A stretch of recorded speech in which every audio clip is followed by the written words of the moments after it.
बिस्मिल्लाहिर्रहमानिर्रहीम। अस्सलाम नाज़रीन, आप देख रहे हैं बोलता लाहौर। मेरा नाम राय साकिब है। आज की सबसे बड़ी खबर, सदर पाकिस्तान जनाब डॉक्टर आरिफ अलवी साहब ने chief election commissioner Sikandar Sultan Raja साहब को ख़त लिख दिया। इलेक्शन की तारीख 6 नवंबर तक इलेक्शन करवाने का ख़त लिख दिया। शुड का लफ्ज़ इस्तेमाल किया गया है सदर पाकिस्तान के ख़त में। मैं थोड़ा सा बैकग्राउंड दे दूँ आपको कि बार बार सदर पाकिस्तान ने कोशिश की कि चीफ इलेक्शन कमिश्नर जो हैं वो आएँ, बैठे, मुलाकात करें और इलेक्शन के मामलात को आगे बढ़ाया जा सके। आइन के आर्टिकल 48(5) के सदर को इख्तियार है कि 90 रोज़ के अंदर इलेक्शन की तारीख दें। आम इंतखाबात कौमी असम्बली की तारीख के 89वें दिन यानी पीर 6 नवंबर को होने चाहिए। As I said earlier, should का लफ्ज़ इस्तेमाल किया है प्रेसिडेंट ऑफ पाकिस्तान ने। 23 अगस्त 2023 को सदर ने चीफ इलेक्शन कमिश्नर को इलेक्शन तारीख के लिए बुलाया, लेकिन वो नहीं आए थे। शहबाज शरीफ की एडवाइस पर सदर ने 9 अगस्त को कौमी असम्बली तहलील की थी। पंजाब में सदर ने 30 अप्रैल को इलेक्शन कराने की मंजूरी दी, लेकिन वो भी नहीं हुए थे। अब यहाँ पर चंद सवालात हैं कि 1 महीने से ज़ायद का वक्त गुजर चुका था और इलेक्शन कमीशन ने अभी तक पाकिस्तान में मरकज़ी असम्बली हो जाए या प्रोविंशियल असम्बलीज़ हो जाए, कहीं पर भी इलेक्शन करवाने की तारीख नहीं दी। पंजाब और KP की तो कहानी इंटायरली मुनफरिद और अलग है कि उसमें तो इलेक्शन को कि 90 रोज़ के अंदर इलेक्शन की तारीख कहाँ की कहाँ चली गई है। अब व्हाट एल्स, अब यहाँ पर एक बड़ा मफरूज़ा कह लीजिए, इसको कुछ भी कह लीजिए, एक पॉलिटिकल मूव कह लीजिए। मुस्लिम लीग नून और बाकी सियासी जमातें बार बार ये एक नैरेटिव बनाने की कोशिश कर रही हैं कि डॉक्टर अलवी ने, सदर पाकिस्तान ने पाकिस्तान तहरीक इंसाफ के प्रेशर में आकर ये ख़त लिख दिया है और 6 नवंबर तक इलेक्शन करवाने की तारीख दे दी है। मेरा सवाल यहाँ पर बहुत मोटा सा है, चलें हम आपसे मुत्तफिक भी हो जाते हैं अगर कि ये पाकिस्तान तहरीक इंसाफ के प्रेशर में आकर सदर अलवी ने ख़त लिख दिया है, तो इलेक्शन कमीशन किसके प्रेशर में बैठा हुआ है कि अब 100 रोज़ से ऊपर, 1 महीने से ऊपर हो गए असम्बली तहलील हुए, लेकिन अभी तक उन्होंने इलेक्शन की तारीख नहीं दी। एक बहस यहाँ पर यह भी है कि सदर पाकिस्तान ने तारीख देनी है या यहाँ पर डॉक्टर आरिफ अलवी ने तारीख देनी है। चलें ये डिबेटेबल है, आप इसके ऊपर डिबेट कर लीजिए, लेकिन क्या आपको नहीं लगता कि ये डिबेटेबल नहीं है कि इलेक्शन 90 रोज़ के अंदर होने? Anyways, let's talk about it. मेरे साथ पीर कलीम साहब हैं, माहिर कानून हैं मेरे टेलीफोन लाइन पर, और सफदर शाहीन साहब हैं, माहिर कानून हैं। पीर कलीम साहब से स्टार्ट करते हैं। पीर साहब अस्सलाम वालेकुम जी। वालेकुम अस्सलाम जी। खैरियत से सर? आप ठीक ठाक हैं? जी मेहरबानी सर। पीर साहब, कैसे देखते हैं आज सदर पाकिस्तान ने ख़त लिख दिया चीफ इलेक्शन कमिश्नर साहब को कि जनाब 6 नवंबर से पहले इलेक्शन करवाइए, कैसे देखते हैं इसको? सर ये आर्डर जो है उन्होंने प्राइमा फसाई आर्टिकल 1 सब आर्टिकल 5 के तहत सादर किया है। तो मैंने गौर से देखा आर्टिकल 48 को, तो एक हर्डल ये है कि सदर जो है सिर्फ आर्टिकल 48(5) के तहत कौमी असम्बली के इलेक्शन का कह सकते हैं, प्रोविंशियल असम्बली तो इलेक्शन सिर्फ जो है गवर्नर ही कह सकते हैं। ठीक है जी। तो इसलिए एक तो अनोमली ये क्रिएट हुई है। ठीक है। दूसरा, आर्टिकल 48 के हेडिंग को पढ़े ना, president to act on advice of the prime minister cabinet. ठीक है। तो अब ये है कि क्योंकि इस केस में वज़ीर आज़म ने ये तो कहा है कि असेंबली डिसॉल्व करें जी, लेकिन उन्होंने ये प्रपोज नहीं किया था कि 90 दिन के अंदर इलेक्शन हो। अच्छा। इसलिए एडवाइस के बगैर जो है आर्टिकल 48(5) के तहत पावर्स एक्सरसाइज नहीं की जा सकती। ठीक है। दूसरी बात ये है कि इस मसला से जो सिमिलर, यहाँ पे रुक जाए पीर साहब, यहाँ पे रुकिएगा। इसका मतलब है कि वज़ीर आज़म शहबाज शरीफ साहब ने जो एडवाइस की थी सिर्फ ये की थी कि असेंबली डिसॉल्व कर दी जाए, और अगर उन्होंने ये नहीं कहा था कि 90 रोज के अंदर इलेक्शन भी करवाए जाए तो आइन तोड़ने के मुर्तकिब हुए फिर वो? नहीं, मुर्तकिब आइन के तहत ये नहीं है कि उनको 90 दिन के तहत मुर्तकिब हुए हैं, ये कोई वायलेशन नहीं बनती है। मैं आपको ये बात बताना चाहता हूँ कि president shall act upon the advice नहीं थी कि 90 दिन के अंदर इलेक्शन हो। अब एक और है इसी तरह। सर यहाँ पे कंफ्यूजन है, कंफ्यूजन है, प्लीज मुझे पाकिस्तान कंफ्यूजन को दूर करके चलिए। बताना चाहता हूँ सर, आपकी देखें जी, कंफ्यूजन कोई नहीं है जी। दो बातें हैं, constitution is an organic whole. Similar governor की जो पावर्स हैं वो हैं आर्टिकल 105 सब आर्टिकल 3 के तहत, वो भी in accordance with the advice of the chief minister 90 दिन के अंदर इलेक्शन का ऐलान करेगा। ठीक है। अब इस केस में एक और लकूना आ गया है, वो ये है कि क्योंकि गवर्नर ने असेंबली पंजाब डिसॉल्व नहीं की है, इसलिए वो ऑर्डर भी नहीं कर सकता कि 90 दिन के अंदर इलेक्शन हो, ना उसको सर एडवाइस। रुके यहाँ पर आप थोड़ा कंफ्यूज करे जा रहे हैं पीर साहब हमें। आप कहते हैं कि गवर्नर ने ऑर्डर नहीं किया था पंजाब का, लिहाजा वो ऑर्डर नहीं दे सकता असेंबली का, लेकिन यहाँ पर वजीर आजम की एडवाइस पर सदर पाकिस्तान ने असेंबली डिसॉल्व करने की अप्रूवल दी थी, तो फिर सदर पाकिस्तान तो तारीख दे सकता है ना sir?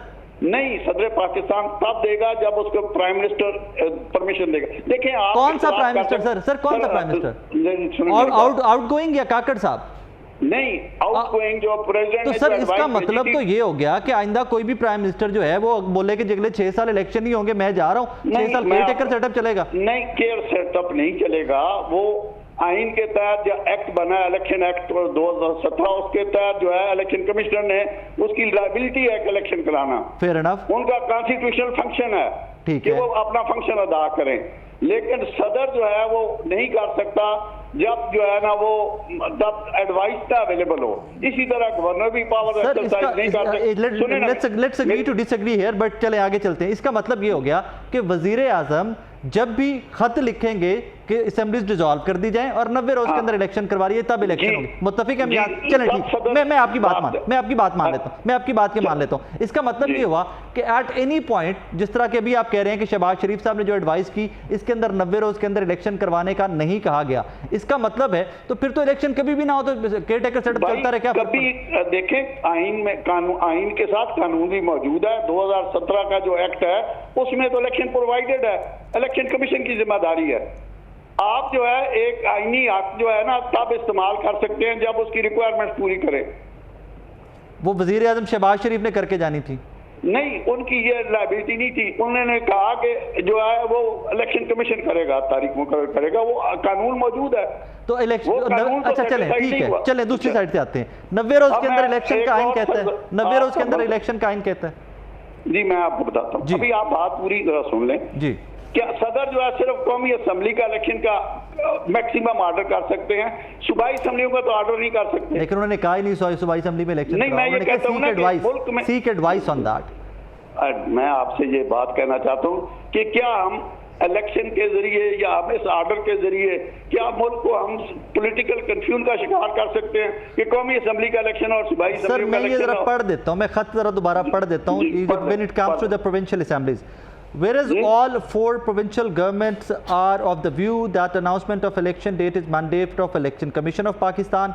Further, there is a consensus that to strengthen the federation and to promote unity and harmony amongst provinces and to avoid incurring of unnecessary expenses, general election to the National Assembly and Provincial Assembly must be held on the same day.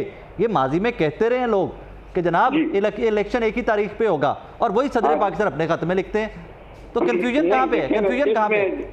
देखिए मेरी बात सुन लें, उनको ये सूबाई असेंबलियों में governor का mandate है, आर्टिकल 105। तो सर उन्होंने सीक एडवाइस का लिखा है ना सर यहाँ पर कि यहाँ से कानूनी रहनुमाई ली जाए। मैं नहीं कहता, सदर पाकिस्तान कह रहे हैं कि मैं नहीं कहता कि आप इलेक्शन करवाएं, लेकिन इसमें कानूनी मुशावरत करें, कानूनी रास्ता इख्तियार करें।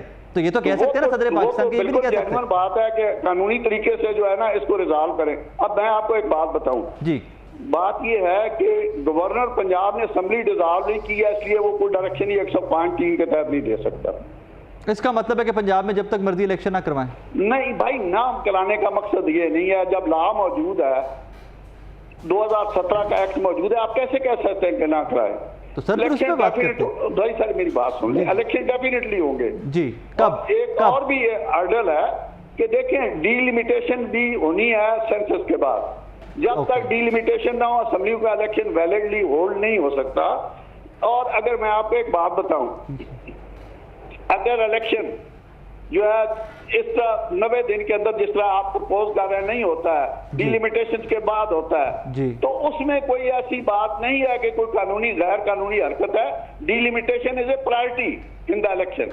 ठीक है, चले मैं यहाँ पे भी आपकी बात मान लेता हूँ, आप माहिर कानून है, मुझे इसके ऊपर ग्रिप नहीं है, लेकिन मेरे एक छोटे से ज़िमनी सवाल का जवाब दे दीजिए कि इलेक्शन कमीशन क्या बाउंड नहीं है 90 रोज के अंदर इलेक्शन करवाने का? 90 दिन के इलेक्शन का, लेकिन डीलिमिटेशन के लिए भी बाउंड है। चले ठीक है, मैं मुत्तफिक, मैं मान ली आपकी मैंने बात। क्या वही इलेक्शन कमीशन पंजाब और केपी में 90 रोज के अंदर इलेक्शन करवाने का बाउंड नहीं था? मैं अब देखिए उनको तब तो डीलिमिटेशन का प्रॉब्लम भी नहीं था, लेकिन बात ये थी कि उस जमाने में देख लिए उनके लिए जो रिसोर्सेज थे उसमें भी ये हर्डल थी। अभी आपने पढ़ा था कि सारे election in order to avoid sir sir यही तो मैं अर्ज कर रहा हूँ। पीर साहब क्या कर रहे हैं, आवाम को आज अब कंफ्यूज कर रहे हैं। खुदारा आप खुद कहते हैं, आप खुद फरमाते हैं, पीर साहब आप खुद फरमाते हैं कि सदर पाकिस्तान के पास राइट नहीं है कि वो प्रोविंशियल असेंबलीज की डेट दे सके, वो गवर्नर से देनी है। एट द सेम टाइम आप कहते हैं कि जब प्रोविंशियल असेंबलीज का इलेक्शन इसलिए नहीं हुआ था कि मरकज के साथ हो, एक्सपेंसेस बचाए जा सके। मैं कहता हूं जी ठीक है, अब जब सदर कहता है कि मरकज के इलेक्शन कराओ और साथ, क्योंकि प्रोविंशियल गवर्नमेंट्स ने स्टांस ये लिया था कि जनाब आपने एक्सपेंस बचाने के लिए पूरे मुल्क में इलेक्शन 1 तारीख पे करवाने हैं, तो गवर्नर तारीख फिर नहीं देंगे। देखिए मैं आपको बताता हूं कि इस पे कोई डिस्प्यूट नहीं है। इलेक्शन नवंबर में नहीं होंगे, 2 माह बाद हो जाएंगे। मैं आपको एक बात बताना चाहता हूं जी, इलेक्शन जो है 90 दिन के अंदर होना कोई ऐसी बात नहीं है जब तक डिलिमिटेशन हो। अगर इलेक्शन सर डिलिमिटेशन मरकज का रौला अब पड़ा है सर, मरकज का रौला अब पड़ा है सर डिलिमिटेशन का। पंजाब और केपी में नहीं था तब डिलिमिटेशन का नहीं था कुछ भी लेना देना। आज इशू आप डिस्कस कर रहे हैं सदर के लेटर पे, वो पिछली बात पे तो नहीं कर रहे। आप उसको लेके आए हैं सर, मैंने लेके आया, आपने रेफर किया सूबों का, मैंने नहीं किया, मैं तो सदर पे था। मैंने आपको ये बताया कि सूबों में इलेक्शन नहीं हो रहा है। मेरा जो जवाब था ये था कि ये इलेक्शन कौमी असेंबली का तो ऑर्डर कर सकते हैं, सूबाई असेंबलियों का नहीं कर सकते। इसलिए जो है ना एक कौम में चलें एक सफदर शाहीन साहब को भी शामिल गुफ्तगू कर लें। सफदर भाई अस्सलाम वालेकुम जी। जी अस्सलाम वालेकुम। आप खैरियत से, ठीक ठाक है? बिल्कुल ठीक। पीर साहब की गुफ्तगू आपने सुनी? जी बिल्कुल सुनी जी। मुझे तो मजीद कंफ्यूज कर दिया उन्होंने, जरा प्लीज क्लैरिटी दे दें हमें थोड़ी सी दोनों को।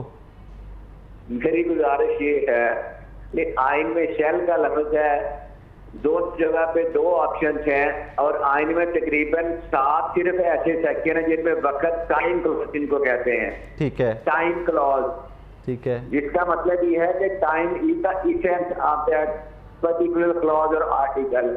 उनमें 2 आर्टिकल इलेक्शन से निकलता है और उनमें शेल का लफ्ज है।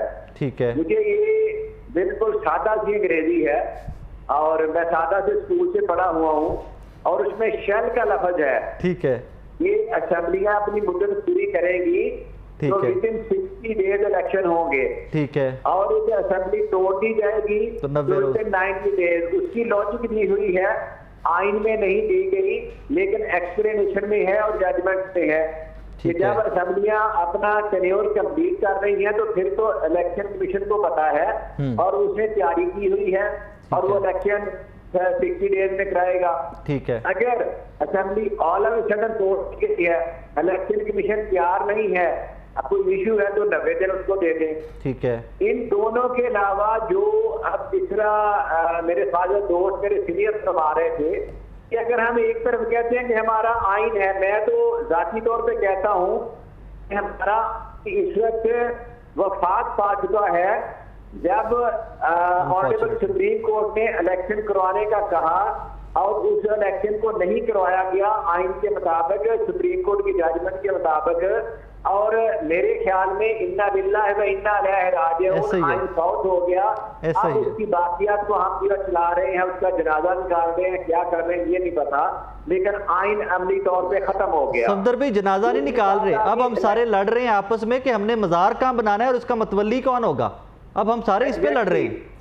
दूसरा आपका सवाल था इलेक्शन कमीशन का। सर दुख की बात ये है, आप एंकर पर्सन हैं और आप टीवी से तनख्वाह दे और कहे मैं एंकरिंग नहीं करनी तो किस चीज की तनख्वाह लेंगे? बिल्कुल ठीक होगी, हराम होगी। मैं वकील हूँ, मैं क्लाइंट से फीस लूँ, तेरा केस करूँ तो उसके केस में पेश ना हूँ, तो क्या ये हलाल होगी कि हराम होगी? मेरे ख्याल में बिल्कुल क्लियर कट हराम होगी। और इलेक्शन कमीशन ऑफ पाकिस्तान जिसका नाम भी यही है और जिसका काम भी यही है सिर्फ इलेक्शन करवाना, अगर वो इलेक्शन नहीं करवाता तो अब उसके बाद मैं फर्दर कुछ नहीं कह सकता, क्योंकि मैंने पहले कहा कि यहाँ आइन और कानून हमारे पास नहीं है इस वक्त। एक वक्त था तो आज से 4 माह पहले हम कहते थे कि जंगल का कानून, तो अब तो जंगली जानवर हमें मजाक करते हैं। वो कहते हैं कि इस तरह की बात ना लगाए, जिस तरह के पाकिस्तान है वहाँ जंगल का कानून भी नहीं है, जंगल के भी कुछ कवायद कुछ जवाब हैं, हम उनके तहत चलते हैं और पाकिस्तान में तो वो भी नहीं है। तो जो सदर ने डेट दी है उसमें मेरा पहला जवाब ये है कि सदर को मना नहीं किया गया कि वो डेट नहीं दे सकता और इस पे मेरा ख्याल है पाकिस्तान को कोई भी कॉन्स्टिट्यूशनल जूरिस्ट मेरे से डिसएग्री नहीं करेगा कि अगर किसी चीज से मना नहीं किया गया सदर पाकिस्तान को और वो वेलफेयर ऑफ पाकिस्तान, तालमियत के लिए, इंटेग्रिटी के लिए, इंटर प्रोविंशियल हार्मोनी के लिए वो काम करता है, तो उसको कोर्ट ने भी एंडोर्स किया है, हमें भी लीगल फर्टर्निटी को भी एंडोर्स करना चाहिए। हम माजरत के साथ जब आपने अपने मफादात की खातर आइन और कानून की एक्सप्लेनेशन अजीबोगरीब करते हैं तो उस वक्त हमें नहीं लगता, लेकिन बाद में जब हम भी उसको पढ़ते हैं या देखते हैं तो हमें भी हंसी आती है। आज इसी तरह कोई आइन की तशरीह ऐसे की जा रही है, लेकिन खुदारा आइन बड़ा सिकंदर है। यहाँ पे रुकिएगा प्लीज, यहाँ पे रुकिएगा प्लीज। पीर साहब फरमाते हैं कि जो शहबाज शरीफ साहब ने खत लिखा था, जो एडवाइस थी सदर साहब को, उसमें असेंबलीज डिसॉल्व करने का लिखा गया था, उसमें यह नहीं लिखा गया था कि आपने 90 रोज के अंदर भी इलेक्शन करवाने हैं। जरा इसकी रहनुमाई फरमाइए, इस पर थोड़ी सी रोशनी डाल दें। जिस सेक्शन के तहत प्राइम मिनिस्टर को एम्पावर किया गया है, जिस आर्टिकल के तहत, उसमें ये नहीं लिखा हुआ कि वो साथ ये लिखेगा कि इलेक्शन करवाए या ना करवाए, उसकी स्वाबदीद नहीं है। वो जा रहा है, वो अपनी पावर खत्म कर रहा है, उसके पास क्या इख्तियार है कि वो आने वाले फोरकास्टिंग इवेंट्स की जो है ना पेशीन में करके जाए, उसके पास कोई नहीं है और ना ही वो कर सकता है। जब वो असेंबली डिसॉल्व हो गई है तो उस वक्त से, उस टाइम से, उस डेट से, उस महीने से 90 दिन शुरू हो गए और 90 दिन के अंदर अंदर इलेक्शन करवाने आइन की मंशा है। अगर हम आइन को आइन माने और जो भी कोई कानून होगा, इलेक्शन लॉज, दूसरा कोई भी, वो सब ऑर्डिनेट है, वो सुपरसीडिंग ओवरराइडिंग इफेक्ट नहीं करता।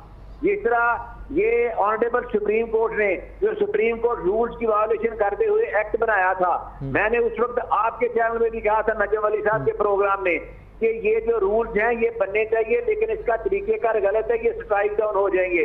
नजम अली साहब ने कहा था जी नहीं होंगे, आप नहीं चाहते। मैंने कहा जी मेरी भी ख्वाहिश थी कि ये रूल्स बने, लेकिन इनका तरीकेकार गलत है, क्योंकि आइन के आर्टिकल 190 में कहा गया है कि सुप्रीम कोर्ट के रूल्स बनाने के लिए सुप्रीम कोर्ट बीच में शामिल होगी, वो सेटिस्फाइड हो गए।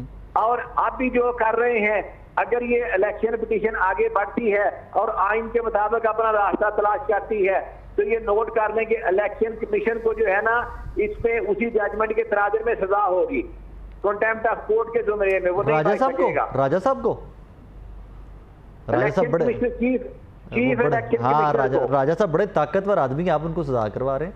Yes sir, yes sir. Allah अकबर। पीर साहब क्या कहिएगा, कहीं पर नहीं लिखा हुआ कि शहबाज शरीफ साहब ने तारीख दे के जानी थी कि इलेक्शन कब होंगे? आर्टिकल 48 का हेडिंग देख लें जी। President to act on advice of the cabinet. Cabinet की एडवाइस ही नहीं आई कि जो है ना इलेक्शन 190 दिन में कराएं, तो फिर कैसे वो एडवाइस को जो है ना प्रेसिडेंट खुद पावर एक्सरसाइज कर सकते हैं? ये सर पीर साहब, आउट गोइंग गवर्नमेंट कैसे कह सकती है कि हम ये पावर इस्तेमाल करते जा रहे हैं कि आपने 90 रोज के अंदर इलेक्शन करा? मेरे मोहसन, अगर आउट गोइंग पे प्राइम मिनिस्टर के कहने पे असेंबली डिसॉल्व हो सकती है, उसका मतलब ये होता है कि I'm surrendering my power today. आज मेरी हुकूमत यहाँ खत्म हुई, आप असेंबली डिसॉल्व कर दें। तो वो ये नहीं कह के जा सकता कि मैं इस अपनी पावर सरेंडर करने से पहले अगली इलेक्शन की भी तारीख लेके जा रहा हूँ। आप जो मर्जी कह लें, लेकिन सेक्शन 48 को प्रेसिडेंट की एक्सक्लूसिव पावर्स नहीं है, वो सब्जेक्ट टू एडवाइस है। आप you can't travel beyond the constitution. और आप sir, that is what I am trying to say, that is exactly what I am trying to say. Election within 90 days, that is what constitution says. ये भी आइन में लिखा हुआ है कि सेंसस के बाद डिलिमिटेशंस होंगी। तो सर एग्जैक्टली ये कहां पे लिखा हुआ था कि प्रोविंशियल असेंबली जब डिसॉल्व होंगी तो आप तब विदाउट सेंसस भी ऊपर लेके जा सकते हैं?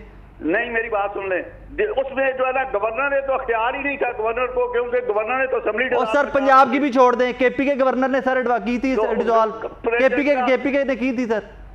देखो मेरी बात सुन ले, तो प्रेसिडेंट का सुप्रीम कोर्ट ने ऑर्डर क्यों नहीं किया केपी की असेंबली का? Sir that is the problem कि जब वो गवर्नर ने कर दिया था, वो गवर्नर ने कर दिया था, दैट इज व्हाई। नहीं, वो गवर्नर ने नहीं की, सूबा सरहद असेंबली का बहाली का ऑर्डर सुप्रीम कोर्ट ने नहीं किया, वो ऑर्डर पंजाब की हद तक क्यों किया गया था? सर क्योंकि वहां पे गवर्नर ने डिसॉल्व की थी, यहाँ पे गवर्नर ने डिसॉल्व नहीं की थी। वहां पे गवर्नर ने डिसॉल्व की थी और with in the constitution Punjab dissolve हुआ था, with in constitution KP dissolve हुआ था। सुप्रीम कोर्ट ने कब कहा है कि पेशावर गवर्नर ने डिसॉल्व किया इसलिए हम उसको ऑर्डर नहीं करते? अच्छा सर, अब मैंने आर्टिकल 48 खोल लिया, जरा मुझे सामने बताइएगा। President to act on advice etcetera, start यहां से होता है heading etcetera. President shall act in accordance with the advice of the cabinet or the prime minister. Provided that within 15 days the president may require the cabinet or as the case may be. The case may by the prime minister to reconsider such advice, either generally or otherwise, and the president shall within 10 days act in accordance with the advice tender after such recommendation. ये eventuality नहीं है. Such reconsideration, recommendation reconsideration. तो secondly ये है कि notwithstanding contained in clause 1, the president shall act in his discretion in respect of any matter in respect of which he is empowered by the constitution to do so, and the validity of anything done by the president in his discretion shall not be called in question on any ground whatsoever. Fair enough. You just answered my question. आगे चलिए. You just answered my question. कि president के लिए जो special powers हैं जिनमें वो bound नहीं है, उनमें वो एक्ट अपॉन कर सकता है. आगे है 4. The question whether 3 भी पढ़ लीजिए. ये वो 3 है जो आप पढ़ रहे हैं. हाँ. The question whether any and if so what advice was tendered to the president by the cabinet, the prime minister, our minister or minister of the state. जी. भाई 3 तो डिलीट हो चुका है. Okay. आर्टिकल 3 जो है वो डिलीट हो चुका है. Okay. इसलिए आप गलत पढ़ रहे हैं. ठीक है. अगर वो डिलीट हो चुका है, I'm not updated on that. आगे चलिए. 4th पे आ जाइए. 4. The question whether any and if so what advice was tendered to the president by the cabinet, the prime minister, a minister or minister of state shall not be inquired into in or by any other court, tribunal or other ये authority. मेरे पास 3rd है जो आपने पढ़ा है 4th में, मेरे पास ये 3rd है. तो नंबरिंग का डिफरेंस है. वो अमेंडमेंट हो गई है ना. 4th जो है डिलीट होके 4 आ गया. जी. Where the president dissolve the national assembly, notwithstanding contain anything in clause 1. Where the president dissolve the national assembly, notwithstanding contained in thank you very much. Thank you. अब यहाँ पे रुक जाइए. आगे मैं पढ़ता हूँ और आप उसका तर्जुमा कीजिएगा. आप भी और सफदर भाई भी, दोनों ने आपने तर्जुमा करना है. हो सकता है हमारी उर्दू और अंग्रेजी के तर्जुमे का भी फर्क हो. Appoint a date not later than 90 days from the date of the dissolution for the holding of a general election to the assembly and appoint a caretaker cabinet. Safdar भाई पहले आप उर्दू में तर्जुमा कर दें, फिर पीर साहब तर्जुमा कर दें. जो मैंने पहले तर्जुमा किया सर आसान अल्फाज में सिर्फ इसका करिए. Appoint a date not later than 90 days from the date of resolution for the holding of a general election to be assembly. इसका बड़ा आसान तर्जुमा ये है कि जब एडवाइस दी गई कि ये असेंबली डिसॉल्व कर दें, उसके बाद वो खत्म हो गई और प्रेसिडेंट जो है ना उससे एग्री करते हुए कोई डेट दे दे जो 90 डेज से आगे ना हो. Not later than 90 days. Thank you very much. Thank you. पीर साहब इसी का सिर्फ तर्जुमा कर दें प्लीज. जी मैं आपको एक और बात बताता हूं. सर तशरीह बाद में, पहले तर्जुमा, सिर्फ इसका तर्जुमा. नहीं, तर्जुमा आपने सुन लिया. मैं आपको बात बताना चाहता हूं कि इसमें 2 कंडीशन है. ए में है कि 90 दिन के इलेक्शन हो और उसके साथ साइमल्टेनियसली अपॉइंट ए केयर टेकर कैबिनेट. यस. अब ये है कि जब प्रेसिडेंट ने केयर टेकर कैबिनेट अपॉइंट किया, उसने ये पावर्स एक्सरसाइज नहीं की है.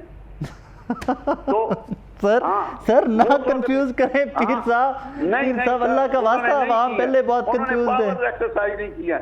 आप कोई बात जो है ना सारी बातों को छोड़ें. जी. डिलिमिटेशन का है, इलेक्शन की कंडीशन प्रेसिडेंट है. मैं आपको बताना चाहता हूं कि 2018 में भी ये रिटें हुई थी कि डिलिमिटेशन के बगैर इलेक्शन नहीं हो सकता. उनमें स्टे भी हुआ था. बाद में सारी पॉलिटिकल पार्टी ने कहा कि इसको इग्नोर करके और अमेंडमेंट करके उन्होंने इलेक्शन कराया था. ठीक है. तो आपकी सबमिशन है कि जब तक आप डिलिमिटेशन को आप इग्नोर कैसे कर सकते हैं इसमें. चले. थैंक यू वेरी मच पीर साहब. थैंक यू वेरी मच पीर साहब. सफदर भाई आज लास्ट कमेंट प्लीज कर दें कि डिलिमिटेशन का क्या करेंगे. पीर साहब का एक और एतराज आ गया. सर नहीं, डिलिमिटेशन का एतराज नहीं बनता. जब आइन आ जाएगा तो उसके आगे कोई भी लिमिटेशन ही नहीं है. डिलिमिटेशन तो फिर एक मामूली सा केस है. और दूसरी बात ये है कि इस पे आइन में बता दें कि आइन का कौन सा आर्टिकल इससे कॉन्ट्राडिक्टरी है, कौन सा आर्टिकल इनको लैटिट्यूड दे रहा है कि आगे बढ़ा ले, कौन सा आर्टिकल टाइम एक्सटेंड कर रहा है. मुझे लगता ये है मेरी बाबा टाइम क्लॉज. मुझे सफदर भी लगता ये है कि पीर साहब के पास जो आइन की किताब है और जो मेरे और आपके पास आइन की किताब है उसमें कोई फर्क है कहीं पे. I'm actually thinking सीरियसली कि उसमें कहीं ना कोई फर्क है. बहरहाल सफदर भी thank you very much for your time. Thank you. God bless. नाज़रीन एक छोटा सा ब्रेक लेते हैं. ब्रेक के बाद वापस आएंगे तो अगली एक बड़ी दिल को दहला देने वाली स्टोरी सरगोदा से है, उसको डिस्कस करते हैं. एक शॉर्ट ब्रेक, मेरे साथ रहिएगा.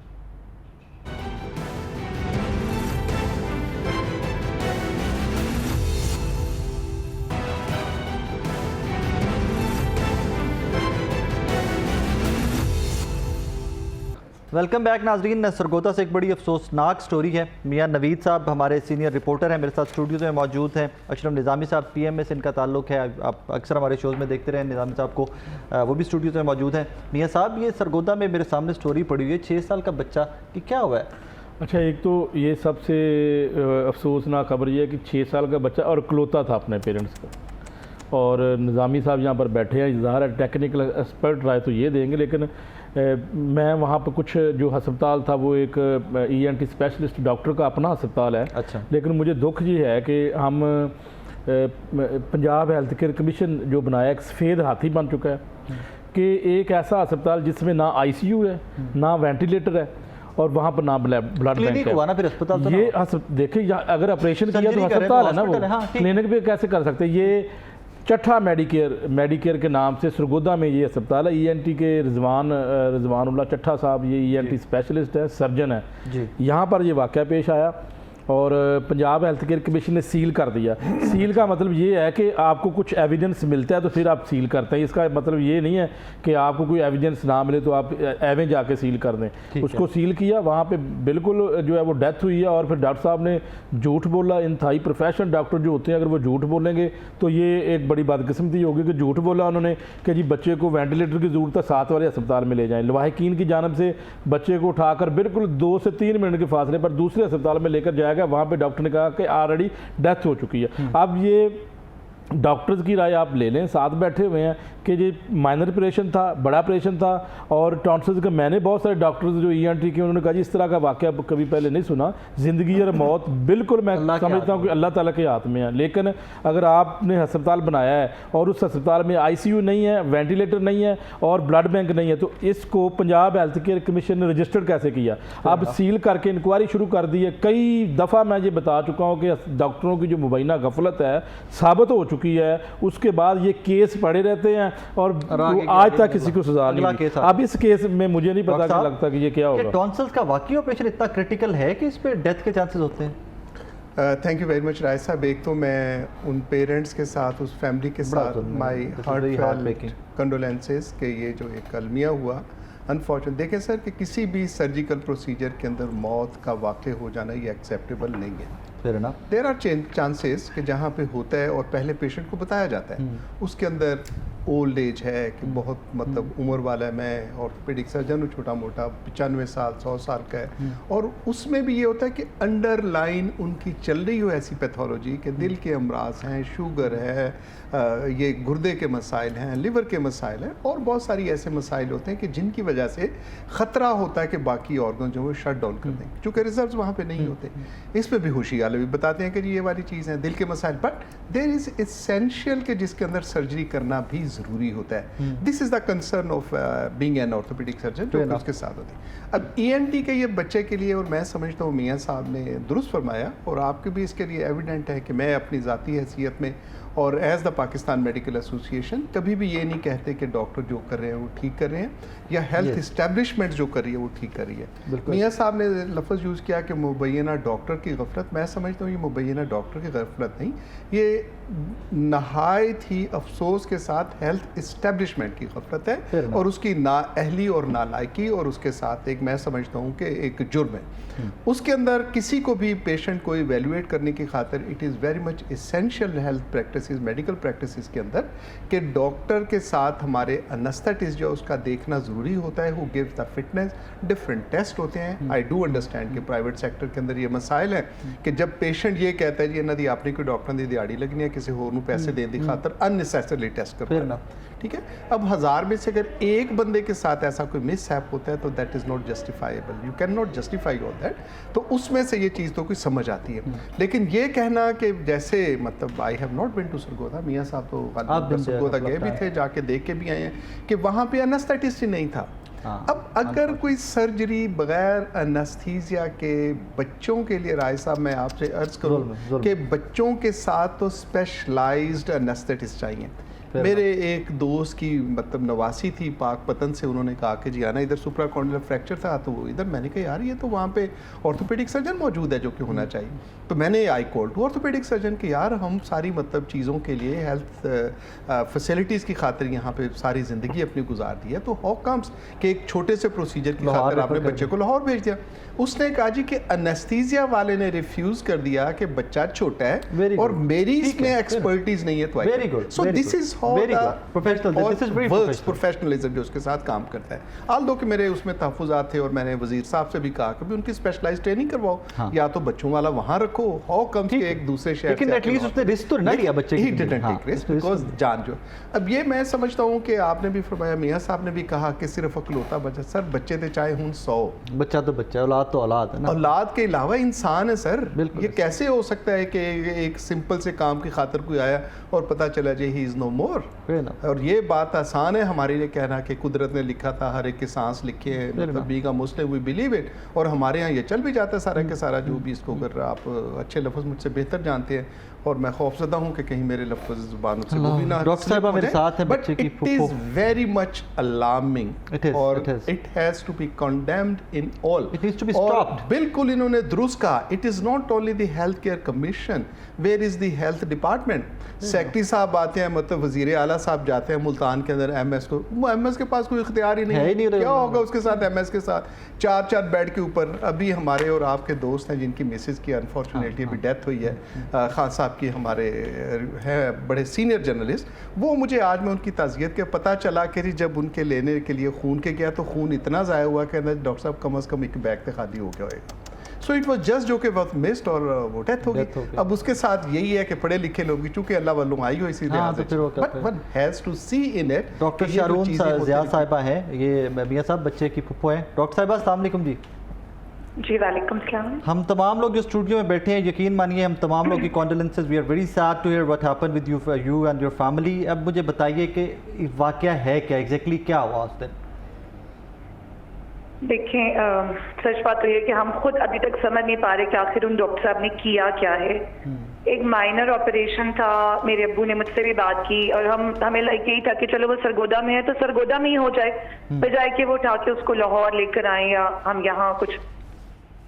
अब वहाँ पे वो उसने ब्लीड करना शुरू किया है आफ्टर सर्जरी, और वो डॉक्टर साहब उसको दोबारा अंदर लेके गए हैं और उसके बाद अगले 4 घंटे वो टोटली मेरे अब्बू को बार बार यही बताते रहे हैं कि आपका बच्चा is perfectly all right, is totally okay, और कोई ऐसा मसला नहीं है, सब सिचुएशन जो है वो इन कंट्रोल है। ये डॉक्टर चट्टा जो है, इज ही जूनियर डॉक्टर और what? No, he is not a junior doctor. I think more than 20 years का एक्सपीरियंस तो आई थिंक होगा। सो आई थिंक तो फिर ऑब्वियसली इस तरह के बहुत सारे केसेस पहले हैंडल कर चुके हैं। दैट मींस कि नेग्लिजेंस ऑन द वो उसके एंड पे है कि इक्विपमेंट नहीं था या इक्विपमेंट नहीं था। देखिए माशाल्लाह ये पेरिफेरी है और पेरिफेरी में ये लोग बड़ी आसानी से लोगों को इत्मीनान दिला देते हैं कि जी हमने तो पूरी कोशिश की थी, बाकी जी अल्लाह की मर्जी। अभी उन्होंने मेरे घर वालों को भी काफी हद तक कन्विंस कर लिया, हालांकि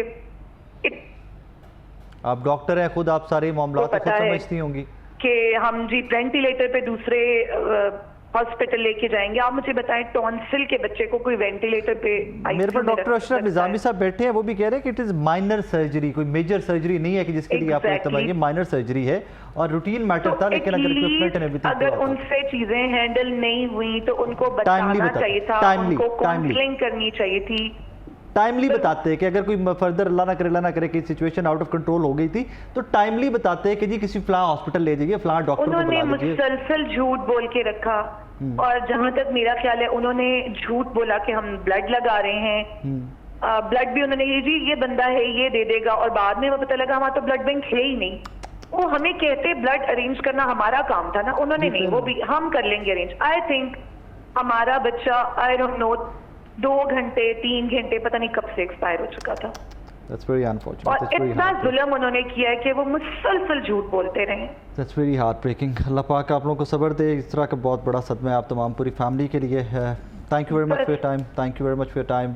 नाज़रीन इस तरह की स्टोरीज पे आके I hardly have the words. जिस तरह डॉक्टर साहब कह रहे थे बच्चे हम सबके साझे होते हैं, लेकिन सबसे पहले इंसान है यार, उनकी जान की वही कीमत है जो आपके वज़ीर आज़म, chief army staff, chief justice से लेकर बच्चों की एक ही कीमत है। पूरी दुनिया में इंसान की एक ही कीमत है, जानदार की एक ही कीमत है, और आप उसको इतना सस्ता कर देते हैं कि यार आपको इक्विपमेंट नहीं है, आपके पास बेसिक फैसिलिटीज़ नहीं है जो होनी चाहिए, और by end of the day जब अल्लाह ना करे इस तरह कोई ब्लंडर कर बैठते हैं आप, and then you don't tell the family कि यार विद इन टाइमली इसको कहीं ना आगे मूव कर लिया जाए, और इवेंचुअली 6 साल का बच्चा और अकलौता बच्चा is no more with the family. Anyways, Allah पाक इस फैमिली को सब्र दे, और अल्लाह करे कि हेल्थ केयर कमीशन और हमारी है जो मिनिस्ट्री ऑफ हेल्थ है ये इस तरह के स्टेप्स ले लें कि फर्दर राफे कोई दुनिया से ना जाए। आगे बढ़ते हैं, इसी स्टोरी के साथ जोड़ते हैं एक और स्टोरी को कि दवाइयाँ जो आपको और मुझे 24/7 चाहिए, हर घर के अंदर ज़रूरत है, कोई बुज़ुर्ग है, कोई जवान है, कोई हर बच्चों के लिए हर बंदे को दवाइयाँ चाहिए।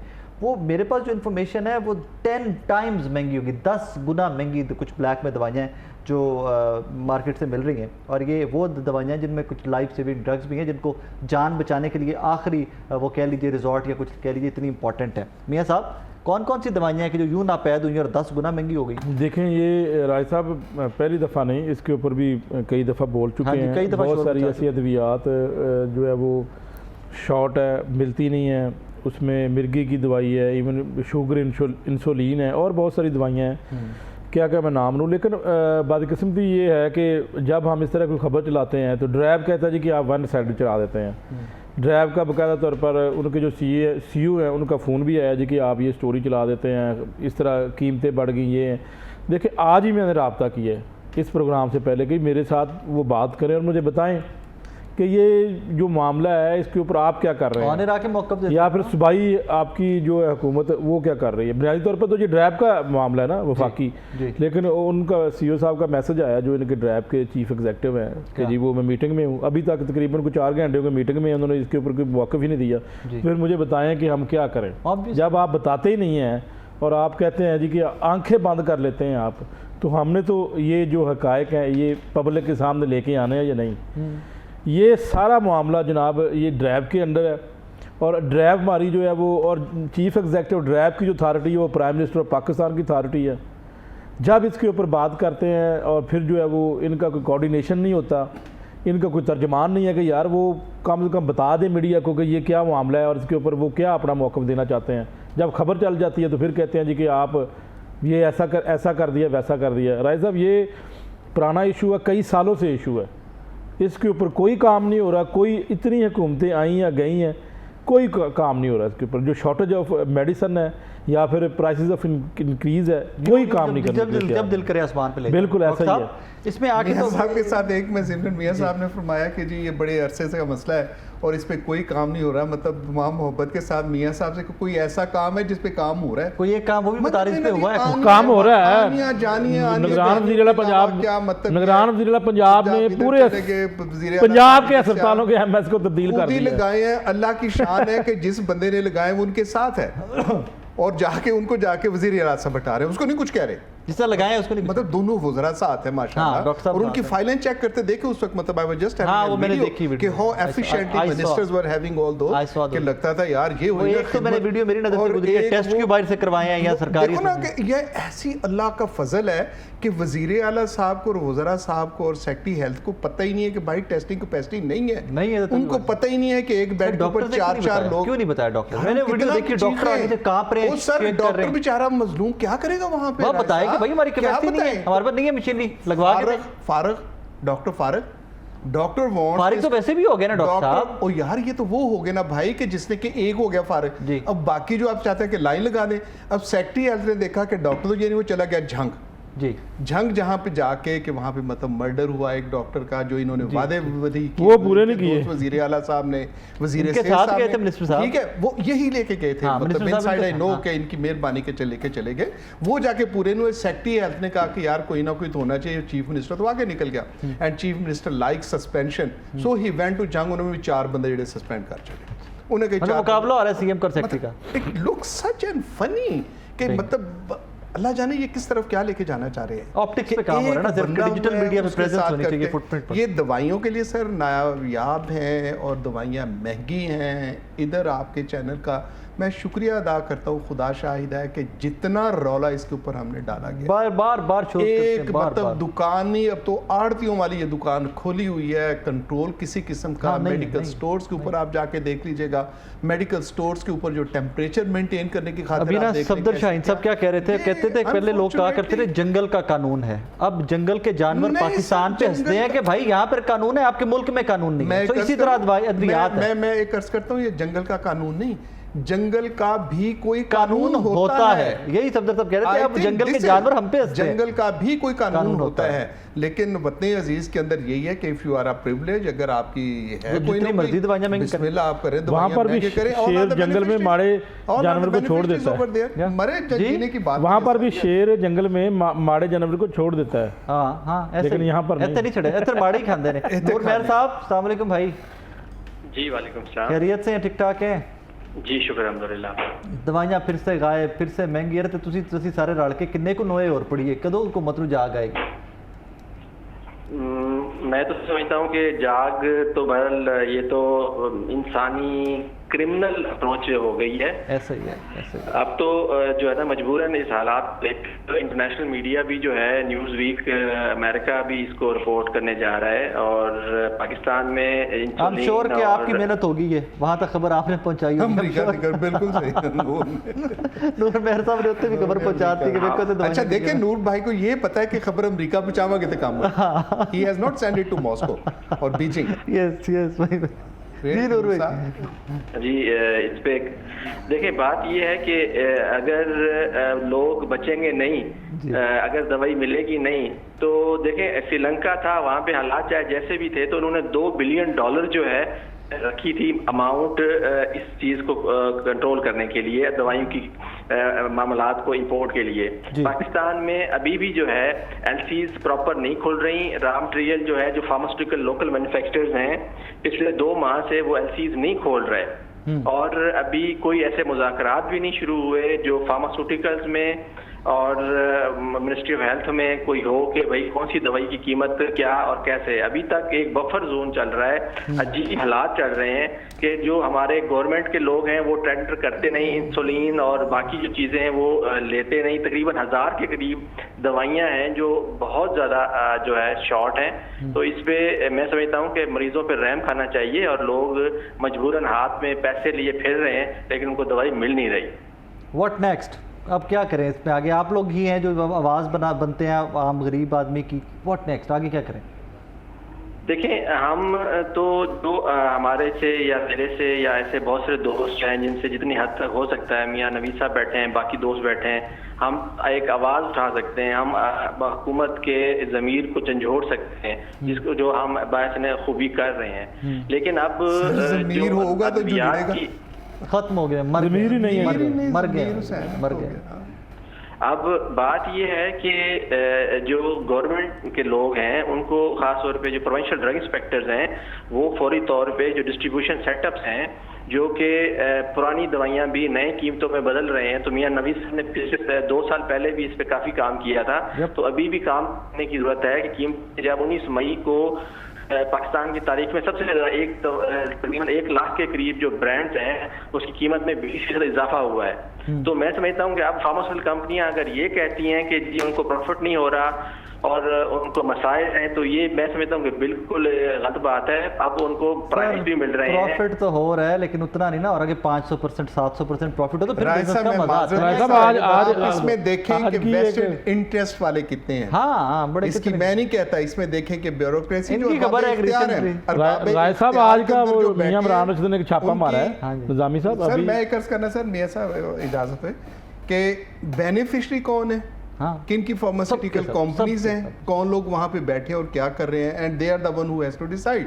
पहले हमारी रेलवे का भट्टा किसने बिठा दिया, यू नो अबाउट इट, कि कैसे और क्या चीजें की, and this is one is over there. तो मुल्क के अंदर ये जो मतलब एक लूट मार का बाजार मैं समझता हूँ वो गर्म है, and they are the one who has to take the corrective measures. जब उसी के बेनिफिशियरी वहां पे वो खुद बैठे हुए हैं, खुद ही वो अरेंज करते हैं, कातिल से दवा मांगने वाली बात के ये मतलब गन्ने और शुगर का मतलब ये तो बर्फ आपको समझ आ जाती है कि ये गन्ने और चीनी का क्या खेल चल रहा है। तो ये उस खेल के अंदर, ये दवाइयों के अंदर भी बिलीव इन मी बिल्कुल वैसे ही है।